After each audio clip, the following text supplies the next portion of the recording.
Welcome back. My name is Patrick, and this is a look at the future internal candidates for management roles for the Edmonton Oilers. President of Hockey Operations and General Manager Ken Holland has 2 years remaining on his current contract. He'll be 68 years old when the contract expires, so I think we can safely say it will be the final one of his NHL career. It's certainly possible he continues, but I would think he'd be ready to enjoy retirement. So the Oilers need to be looking ahead. Who will be the next general manager? Who can fill other roles in management? Although he has 2 years on his contract, I wouldn't be surprised at all to see Holland step back after this season and simply be the president of hockey operations, allowing someone else to take over as GM for the final year of his contract.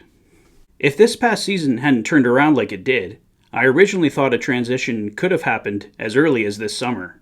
But with a Final Four finish, Holland remains in charge. In this two-part series, I'll take a look at internal and external candidates that we could see take over in Edmonton in the years to come. In today's video, we will take a look at the internal candidates. Our first candidate, Keith Gretzky. Keith Gretzky is the current Oilers assistant general manager, and he serves as the general manager for the team's AHL affiliate, the Bakersfield Condors.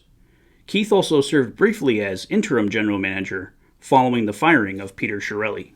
If you ask me to put money on the leading candidate to take over, it's far and away Keith Gretzky. The Oilers have been grooming him for years, and he served as assistant general manager under 2 regimes. When Peter Chiarelli was fired, Gretzky was considered for GM, but I think Daryl Katz and Bob Nicholson knew they needed a stronger name to appease the fan base and to try and turn the organization around. And for Gretzky, it would have been a far from ideal way to start your GM career.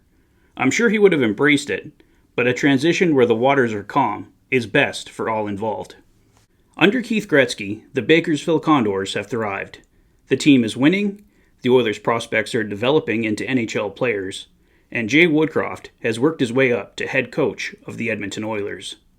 Gretzky doesn't deserve all the credit for that, of course, but as I said, it all happened under his leadership. And don't think other teams aren't taking note. If the Oilers don't promote Gretzky when Holland goes, he will garner consideration around the league. If the Oilers go with an internal hire, I think Keith Gretzky is that hire, as early as next summer. Our second candidate, Brad Holland. Current Edmonton Oilers pro scout Brad Holland has been with the team for the past 3 years, previously working for the Toronto Maple Leafs as team manager and with the NHL as a video manager.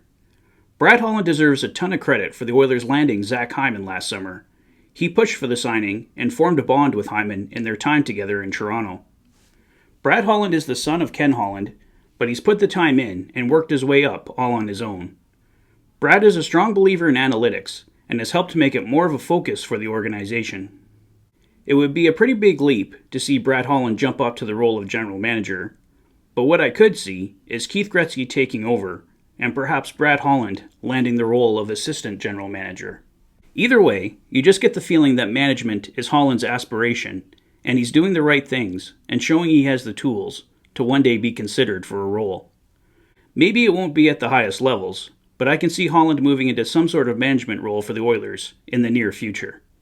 Our third candidate, Paul Coffey.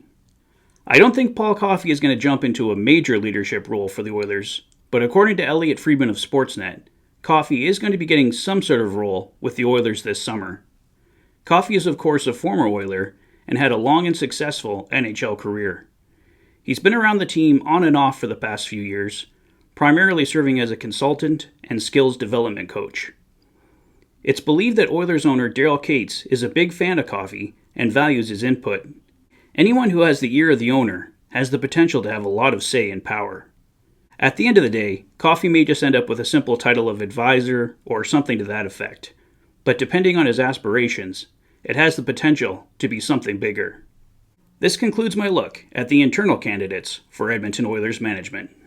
What do you guys think? Let me know your thoughts in the comment section below. If this is your first visit to the channel and you like what you see, please consider liking and subscribing for all the latest Oilers content. You've been watching the Oilers Fanatic. Thanks for being a fan. Have a great day, guys. I'll see you soon.